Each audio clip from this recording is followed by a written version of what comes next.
Welcome to the Journey Success Stories podcast. I'm Jennifer Shuffle, your host. And today I have the absolute privilege of having John Hitchens with me today.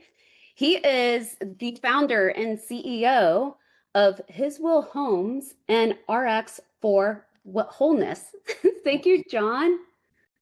Thanks for having me on. I appreciate it. It's a lot. It was a mouthful there, all that stuff. We are so excited to share his story with you, and even more so, what all the really good things he's doing in our community and his path. So, today we're going to be, of course, talking about his journey, though, and how he got to where he is with this wonderful nonprofit that I want to share with all of you, and his journey, his background, challenges, because there's always all sorts of challenges. It's not something that happens overnight, but also learnings that he's had along the way. So if this is your first time to the show, make sure that you like and subscribe, because we want to make sure you get notifications when we have new conversations just like this one that drops. So John, welcome to the show. Thank you so much for taking the time to be with us today. And please share with us some of your background and how you got to where you are today. Okay. Well, thank you again for having me on. The background for me is I started out as an enlisted individual in the Air Force.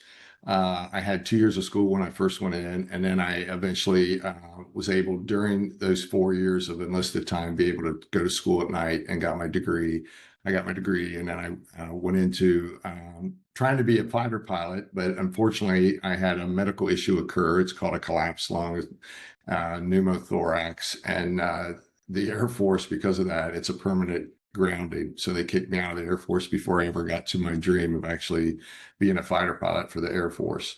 But through some circumstances, basically a miracle, I had prayed about it. Someone had talked to me about praying to God about what had happened and all that stuff, and asking for his help to get back in. And actually, it's called the Catholics call it a novena, and it's a 9-day prayer that you pray. And so I did that. I laughed at the lady that told me about it, that it existed and that it might work. And I laughed at her, and she goes, "Well, you go ahead and laugh, but what else do you have?" And I go, "Well, at this point, nothing. I don't have anything." She goes, "Well, then I might suggest you do that." So I did. And actually, 2 weeks later, the same individual that told me I was never going to fly again called me and said they were reconsidering.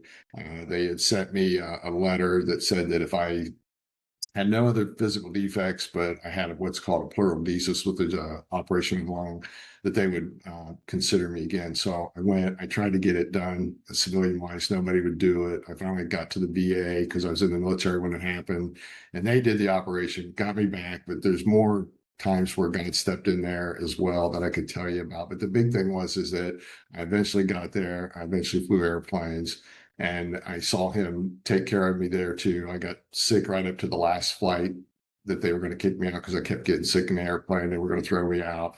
I prayed about that, and then God blessed me, and I got through that flight and went on to be a fighter pilot for 6 or 7 years, active duty, and then out in the Guard. And so I was struggling with my wife as far as we're having marital problems, and me and another guy were having the same thing. But he happened to take me. I used to go to Catholic church because it was right behind my home, and I grew up Catholic for 40 years. But I went to another church, Christian Life Center, and went down there with this guy on a Saturday night, and they start talking about Promise Keepers, and we both went to Promise Keepers, and something happened there. And it's conversion. People talking about what happened. I can't really explain what happened. It was just different, really different. And so I wanted to do something I wanted to do things correctly. So I started tithing. I started wanting to give money away to people the way it was supposed to be given away, versus I'd go to church and give them $1.50, or something. But now I was actually tithing and actually trying to help other people. So I ran into this. I started trying to sell insurance as well as flying on the side. So I was selling insurance, and I wanted to use all that money to touch lives. And I heard our church was going down to another organization to take Christmas gifts and sing Christmas carols. So at the end of the year, I had money left over from things I had done to help people. And I called them up and said, "Hey, I have some money left over. Is there a way I can help you at the end of the year?" And smart lady said, Marie Bros is her name. And she said, Well, tell you what, how about you come down and see what we do, and then we'll talk about whether you want to give or not. And I go, okay, so when do you do what you do? She goes, on Tuesdays. So the next day I saw off on Tuesday and I went down, and they're in a church organization, and they go around and they pick anybody up that lives in a group home. They bring them into the church, they feed them a meal, a hot meal, and then they play bingo with them. And then everybody would win. They'd make sure everybody would win. And they'd give them, whatever is in the back, toiletries, clothes, shoes, anything that was back there, they got to pick. And so I started volunteering. And then one day she told me, hey, how about you? You had some money before that you wanted to give. I was wondering if you had any this year, because we got some guys that need some winter coats. So that would be great. But I also have a problem in one of the homes that I've been driving by and picking these people up with. And I go, what's going on? She goes, well, after this is all over, I'll take you down there. So I get in the car with her to go down after the event, and she takes me down there. And all the way down, she's going, don't get upset. Don't get mad. These places are really bad. And I go, I'm good. I'm okay. Fine. So we pull up. I get out. I'm on the side of the house. And she comes around and tells me, just go. So I'm going up, and the steps got, the rails on the steps are all crinkety. I go to reach for the doorknob, and there's no doorknob. There's just a hole in the door. And I'm like going, I look back at her and go, what? And she goes, just knock real hard. They'll come in. And I go, really? So I go in. They finally come to the door, and the smell when I first go in, it's just horrible. And she had told me that there was a big hole. She goes like this in the living room. If you will come in and see if you can fix it. And I told her she didn't want me to fix anything. I fly airplanes, but you don't want me fixing the roof. And so she goes, well, I know, but maybe you can find somebody. I go, yeah, let's go look at it. So we went in there. The place was a disaster. And it did have a big hole. It was raining that day, and there was 4 buckets, and they were dripping in the dining room. And I turned to her and I said, I'm not going to repair this. I don't even know how this place is operating. It should be closed down. I'm going to call the state. And she tags on my elbow because she was really short. And I looked down and she goes, John, I did that 20 years ago. I got everybody involved, got everybody mad, got the news agency out there. And I was able to get that place closed. And I was so proud of myself. Until that winter, I heard that they didn't house everybody. And one of the individuals froze underneath the bridge because he didn't have a place to go. So she goes, it's easy to close them, but you need to find a better way. And so I turned to her, and I have no idea why I said this. And I said, okay, I'll find a better way. And she just looks at me and goes, okay, but just don't close it. I said, I'm not going to, but I'm going to find a better way. So that's what I started doing. And so what we originally started doing with Hiswell Homes was helping people who were trying to run those homes. The problem with that was I noticed that a lot of the money and effort that we put in didn't go where I thought it should go. It went to places that I wasn't quite sure was really for the residents. And so we wanted to try to get our own place. We eventually found a place that a lady was having an operation, and she was going to be out for like 6 to 8 months with that operation. And she asked us to come in and run it. So we came in and ran it. And the deal was that any money we paid over the bills, we got to keep as a management fee. She hadn't had a profit in 2 years. We saw that on the books when we went in there. But what we were able to do in those 6 months that she was gone was able to put $5,000 every month into the bank. And then, so we had about 30,000, 35,000 when she came back. And she was all surprised about that. But what she did do was she kicked us out of the building then, kept the 35,000, and started. She was supposed to come work for us and give us the building, but she didn't do any of that stuff.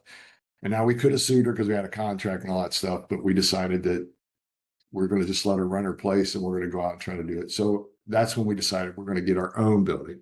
And so for years, we tried to bid on buildings, try to get buildings, do all this different stuff, but we just never was able to acquire one with the money that we had. And then we realized that after we got more into it, that just to even get the building, we probably could maybe do that sometime, but we're never going to be able to rehab it. And then not only that, but then sustain it. That's the real part, is being able to sustain the building once you got it. Because even if somebody dropped us a brand new building, if you don't have a way to generate some money, it based on what the government gives you, especially in the state of Ohio, and it's really pretty much throughout the country, you're not going to be able to keep it at that level. It's going to be at what I was upset about in just a few years. So we decided we needed to do something different.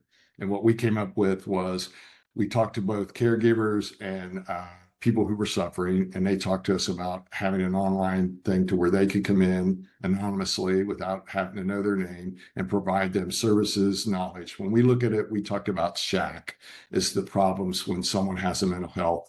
And that SHAC stood, the barriers for doing that, for helping somebody, is first of all, the stigma. And so if you can come on the platform without giving us your name and all that stuff, but can get the resources, then you'll more likely come to that place to say, hey, I have a problem, because nobody knows it's you, and you get the resources, you can heal.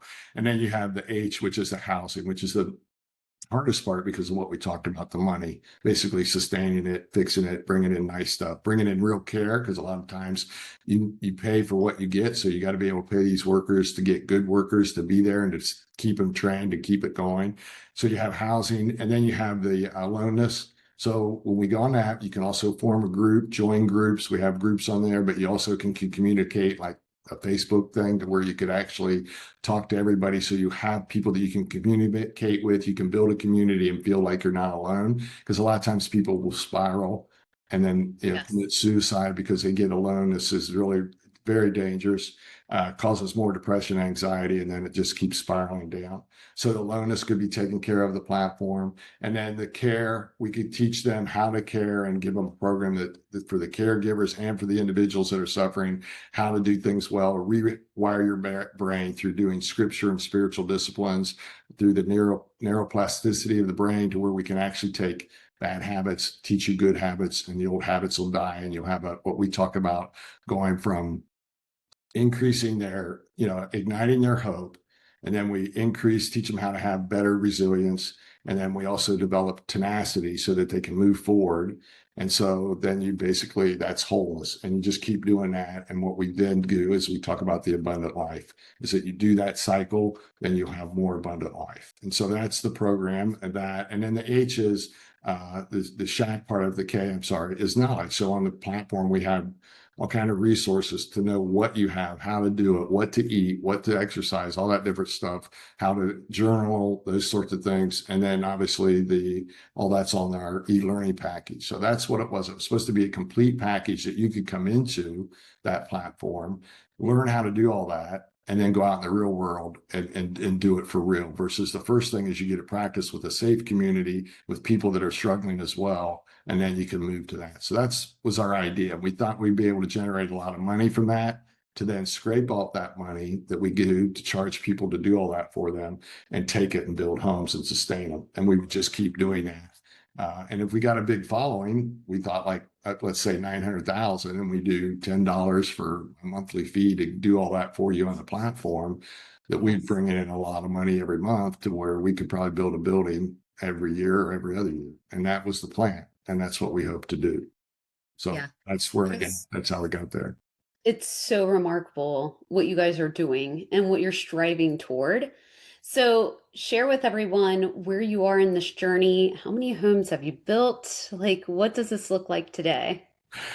Well, today it doesn't look like our dream. Okay. So if anybody's ever read the book Dream Giver, uh, it talks about a struggle going from, someone gives you a dream, God gives you a dream, gives you a purpose, a mission, and you set out to fill it. It's not a straight line, and it's not an easy path. And so what's happened to us is that we thought we were going to have a lot of different things happening as far as people supporting us. Many people walked away from us. They told us they would help us advertise, help us get out the word. I won't describe all the organizations that did that, but we thought we were going to have that ability to spread word about who we are and what we're doing. That fell apart. We got very few people to be on the platform because we ran out of money once we got the platform built, to get the word out, that to let people know that we even existed. Even if you have the greatest platform in the world and nobody knows it's there, which is easy to do with all the stuff out there, then you're not going to be very successful. And that's what happened to us. We did get the platform built. We spent a lot of money to build it, and we got it built. We were out there for about a year and a half with it, maybe almost two, I think about a year and a half by the time we totally finished and launched it. But we just ran out of money, and we couldn't find any donors that were interested in what we're doing. And we eventually had to close the platform down. What we're doing now is trying to do it on a much smaller scale, but just do the same thing to get the training that we developed and get that stuff out there. But we want to rebuild that platform. The other problem with what we built was the individual that built it for us, they owned all the intellectual property as far as the platform. We own the content. So anytime we do anything, we had to pay their pricing and stuff, which to us was very expensive. So now the way the technology's improved, that's something else we think we can do better, is that the technology is one, totally better, and it gets better every day. But not only that, it's much less expensive to do the things that we were doing. So the cost to do it now may be a lot cheaper as well. So what we're trying to do is learn from our mistakes and go, okay, let's build what we can, basic platform, get our training there. And if we can get people to like our training and start engaging, then we start building as we grow with the individuals that want to grow with us. And obviously then we'd have better ways of advertising, more money to advertise to let people know we're there and what we're doing. And once we start helping people, then we have that word of mouth and those examples of here's how we've helped Joe move from where he was to where he's, more wholeness that we talk about. Yeah, yeah. So share with us, what does this platform look like? Like, who are the primary people that it helps? Like, what does it look like? And Yeah, what do you, well, it looks like when we built it to where instead of doing an app, we decided to do what they called a web app. And what that means to me, that knows nothing about IT, was that it's a platform that is built for mobile, but it works just as well on a regular, PC or whatever. So it was actually pretty good to where we thought we didn't even need a basically app. We could just use this. So it looks like that, but it has all kind of capabilities. And in fact, it was so good that we could do, if we had the money, we had lots of more ideas to put on it, but you could basically, it's totally, what do you call it? But flexible to where we could do anything with it, build anything we wanted on it. Gamification. We had, okay, so you could form groups or join a group. What does that mean? It means that like me and you, when we go in there, let's make a group about, I don't know, Fridays, and we're going to have a Friday group just to talk about anything we want. Me and you can go in there and make a group. And if I don't like you, I can kick you off and I can invite somebody else, or we can just have our private group and nobody even know about it, that it's even on the platform, or we can make it open to the worldwide and we can invite anybody to our Friday group. We could do that, or we could put it out there and we could put a stop date on it to where we go, hey, we're going to start a Bible study on Friday. So we don't want people coming in once we start it because we're building relationships and people start to share. And so you could cut it off. So you can do almost anything with these groups. So that helps you if you've got any kind of, mental health issue, you can build a group for that. yeah, Grief or, bipolar or anything you want to talk about, you can make a group on there. So you have a community. Again, remember we talked about how, because we think you heal, grow, and do so much in community. We were built for community. So to have a community is critical on that platform. And now you can have it all over the world. You don't have to live right beside them. So that gives your chance of having a nice community even more because you got a lot more options on there. So community is important. You could journal. And that journal was totally private. In other words, we couldn't even get in it. We couldn't see it. It had to be opened only by a court order. So that gives you the flexibility of I don't have to, I always have my journal with me. It's on my phone. It's on, web. So it's that, but not only that, you can't just drop it and somebody find it and now your stuff's all over the place. So it's a very yeah, secure way to journal, and journaling is a great way to process pain and health unhealthiness if you journal. Okay. The other thing we had was e-learning, and our e-learning package. What I loved about it was that you could actually take notes in the program that saved it. So where you saw something and it hit you a certain way, you had a thought about it, you could actually take the little note under the side and save it to your platform. You had your own dashboard where you could see how you were doing. We sent you a mental health check with 12 questions every day. So you could log that to where you could see your ups and downs, when you were doing well, what caused that problem, maybe based on what was going on. So you could see your health, and you could send that to anybody you wanted, your caregiver, or to maybe even your professional caregiver. You can give it to your loved ones, anybody, to see how you're doing. So they had that on there. There's ways to send private messages back and forth throughout the program. If I want to send you one privately, I could, that the whole world didn't see. I could do prayer requests. I could put out there that the prayer request I had last week was a success, so people could see that, and we get more prayer going on the community to again help that. We were going to add gamifications to where you got awards for how many times you posted or how many classes you took, or how many times you talked, interacted with somebody, because we need to get you interacting so that you can start working on doing these things that we talk about using scripture and spiritual discipline. But we also had a creed, which was 12 different, I mean, it just goes on and on. I probably talk a lot. The creed was actually phenomenal because what we did is we put it on a coin so you could carry it with you. And the creed basically gave you 12 scriptures of of basically leading you through what's called RX for wholeness. So it's like, we believe in God. I give him my life. And these passages like don't fear or things that we thought were important that you could, when you're starting to, go downward a little bit, you could pick up that coin, read it, and then remember what we had taught you in the courses and on the platform where we told you what that meant and why that was so important. That scripture was part of the tenets, the 12 tenets of the creed, why that was important, and that would lift you up. And the whole thing of the platform was not to take professional care and throw it out the window. That wasn't the purpose. The purpose was to fill the gaps in the system and to take the load off the system, because the platform, according to the psychiatrist that works with us, said that basically you guys are ahead of your time, because what you can do is you can take all the people that want to be over here with the psychiatrist that could actually be helped here, is you can help them, and then you can feed somebody immediately to the psychiatrist that may need that help, that can't get there because they're waiting forever to get to the psychiatrist. So that's another thing about the platform. It was able to us, it was a fix to a lot of the problems that are in the system now. The wait, Right. not being able in between. What do I do at 2 o'clock when I'm struggling? When I go to my community and I pick up a lesson or a Bible scripture or something on there that helps me not spiral down till I get over there to that appointment. So it had a lot of potential to really help a lot of different people. That is awesome. I love the platform, and it's really all about helping those that are in need with um, mental instabilities, but making them stable and Yeah. really being able to lean on people. And unfortunately, some individuals in that space also have a very hard time even trusting others. Oh So it yeah. also builds that back up too.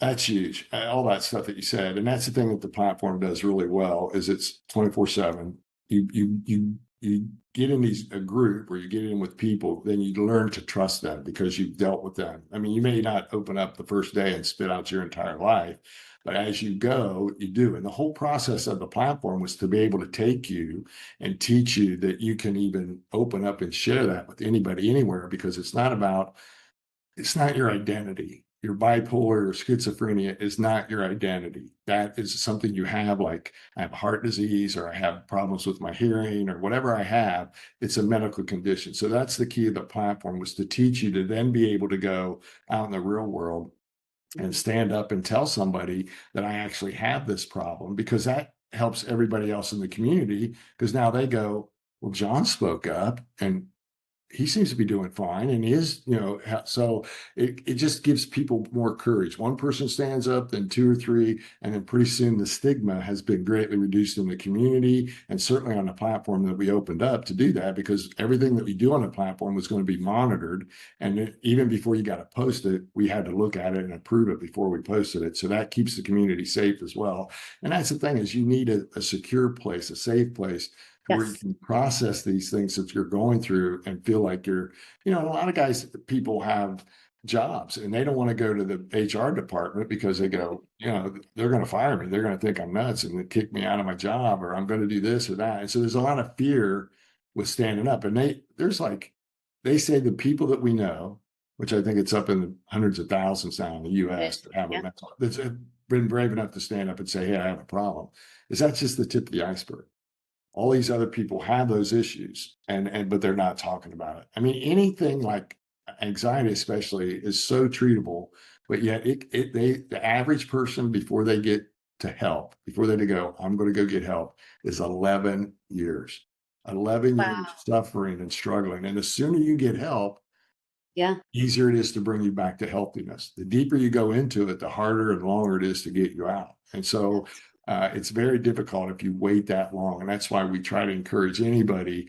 And we're teaching people how to be mental health first aid type, is the term these days of, having to be able to, like a first responder, to help people know where to go and who to see, because it's critical that if you're having struggles, that you let somebody know, you find some help somewhere.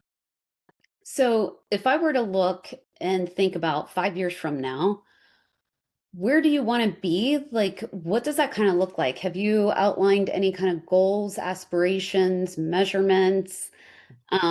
What would you love I to? could be in Hawaii with my feet up, looking at the sun.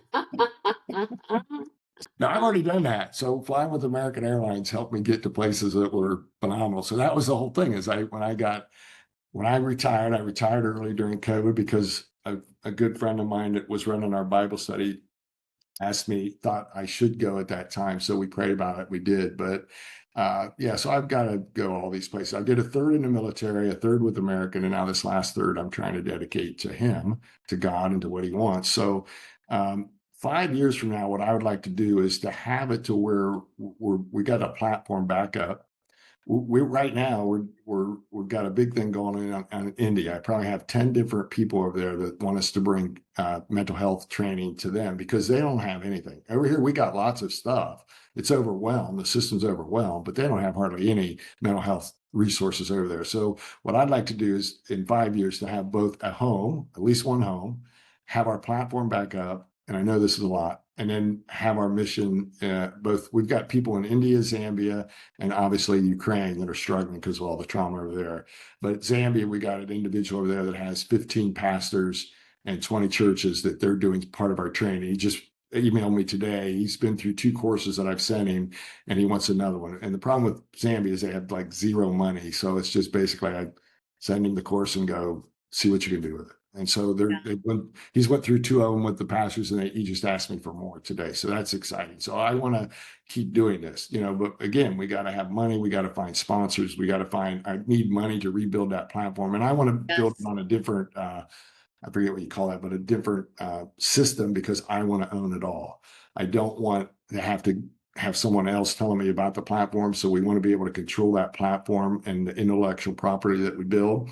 And not Correct. only that, I think if we go with one of the bigger companies, people have talked to me about WordPress and a couple other things, but you can add these things. And Yes. like the company that we built it for, they built everything from scratch. So it was very flexible, but the cost to do that was astronomical. Right. And so now we can maybe do this plug and play thing and like translations that we want to do to be able to take it to, other parts of the world. Like India has like, I don't know. I talked to a guy in the Northeast just yesterday and he said, yeah, John, well, I think this, because we were taking a course over there. I go, well, oops, sorry. I go, will this work in your area? And he goes, well, I don't know. There's 200 languages in just the northeast of India. So it's like, I'm like, Wow.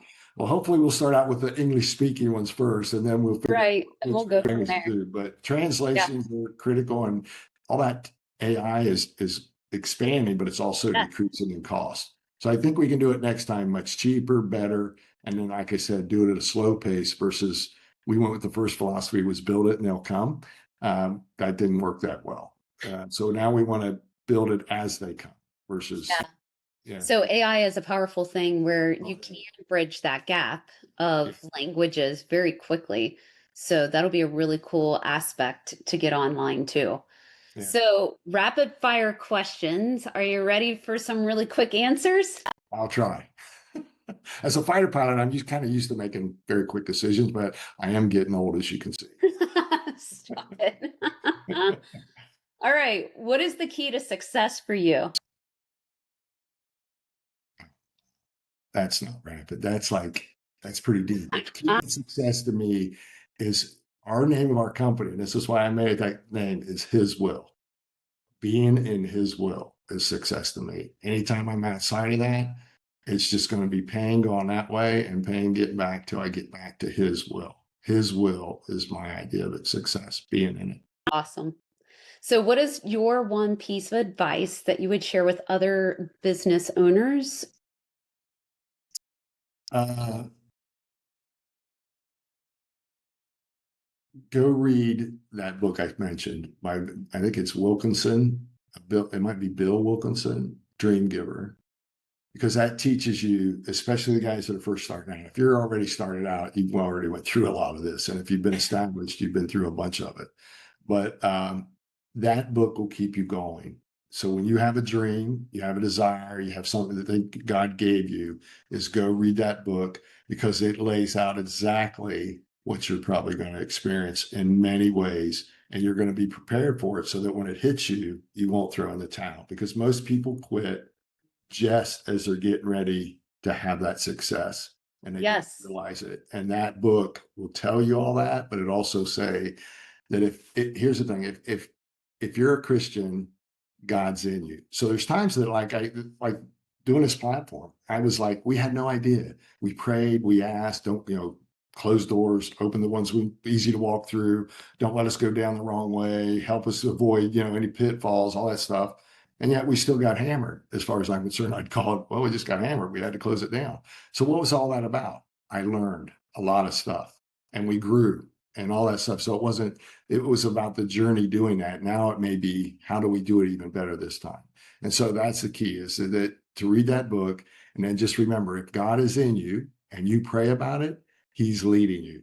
Even though you don't hear a thing, he's not going to you don't go, hey, Abba, what I should do? And then he goes, go left and go off the cliff. That's okay. I'm just going to let him. No, it may not be what you think. It may be painful. It may be even Oh, failure, but he's leading you and with you. So remember that. Just keep staying close to him. That's the key. Staying close. awesome.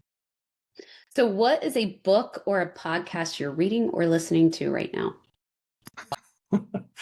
I just read, and that's why we shut down Arcs for Wholeness, Necessary Endings by Henry Cloud. Okay. And it's a powerful book. And it helped me decide that, I it was time to close down that part of Arcs for Wholeness for right now. It was a necessary ending. And throughout your life, that book, I think, will help you do things in a timely fashion versus waiting too long. And I felt like we may have waited too long to close it down. I wish the book would have came, but when the book came, we were in the process of stepping back in the same way, same person, same everything. And we almost did it until I read that book and I made the decision to shut it down and do it a different way. So it's Wow. a powerful book. I really recommend that. One more that I probably should remember that I think this isn't a business book. This is about just living life Fine. is unoffendable. And I forget who does it, but it's unoffendable. And it's about not getting offended. And it's a Hmm. phenomenal book too. Those are the two books I would highly recommend that I've read recently. I like a lot. Awesome. So, before we get to the final question of the day, Yeah. John, how can everyone get a hold of you, be part of the cause to really give and get this platform back on? Yeah. Because You there's, can share my yeah, work email, which is basically our name, which is my name, J Hitchens. So it's J and then Hitchens, Hitchens, at hiswillhomes.org. There's also an info at hiswillhomes.org that you can get a hold of me that way. And I could give you my number if that, I don't know if I want to do that, but I can give you let me give you the work number. That'll work. perfect. I hadn't thought about that. Sorry. You're Those good. guys would have been prepared. Well, is there a website or anything that Yeah, people the can? website, Hiswell Homes website is still up, hiswellhomes.org, and so is RX for Wholeness. I don't know how far you can go with all rxforwholeness.org because we shut it down. But yesterday when I was there, it was still there, but you can't really, I don't think you can get on it. So both of those websites were housed by the individual that we just shut everything down with. Got So it. I don't really have a website, but they're going to be back up. We already are talking to people to bring them back up in a much smaller way. So those things will work eventually, just not immediately, but it's hiswellhomes.org and rxforwholeness.org will both be websites. We've retained those domains and we're going to bring them back up in a smaller way. But then the phone number for Hiswell Homes, if you want to get a hold of Hiswell Homes, is 513-278-7818. Okay. Excellent. All right. What's the Excellent. last question? What is most what is most inspiring to you today? What's most inspiring? That's a really good one. I hadn't thought that's Yeah, um we're still on rapid fire too. oh, it's supposed to be rapid. Just the fact that we have a God that says that like this, we took a lot of money and we didn't set on it. We basically took that money and we threw it out there to try to invest it. And when you remember the thing he talks about, the 10 talents, 5 talents, and this other guy buries it. We could have buried it, or we could have maybe did 5, but we took it all and went, let's go bold. let's step out in faith and see what he does with it. And I still believe there's a God out there that when you do that is smiling. So that's what inspires me is he's asking us and calling us that he puts these things inside of us and don't Yes. bury him. Run with them, go with him, trust him, learn with him, go through the process. And that's what excites me is I'm like, I'm going to keep doing this till I'm done. I mean, till I'm gone. So I'm going to keep trying to trust him and keep working with him because to me, there is no retirement. I retired from 2 jobs and this is the third one is till the end. So that's what's inspiring me. Okay. Awesome. Well, John, this was a great conversation. I greatly appreciate you coming on, spending an hour with us today, and sharing your story. So, thank you so much for sharing. You're welcome. I hope it helps somebody and keeps them going. I want them to take it and run, whatever it is that God's given them. Yes, me as well. And also, I encourage all of you who are watching, of course, again, like and subscribe because, first of all, there were some really great things that John talked about today. And you're going to want to come back to this conversation and rewatch it again and again. But even more so, we're going to have future conversations similar to this one. And so, those of you that are business owners and are going through some peaks and valleys, it's part of the process. And that's what we're doing is we're sharing some of these journeys with you. So of course, make sure that you like and subscribe.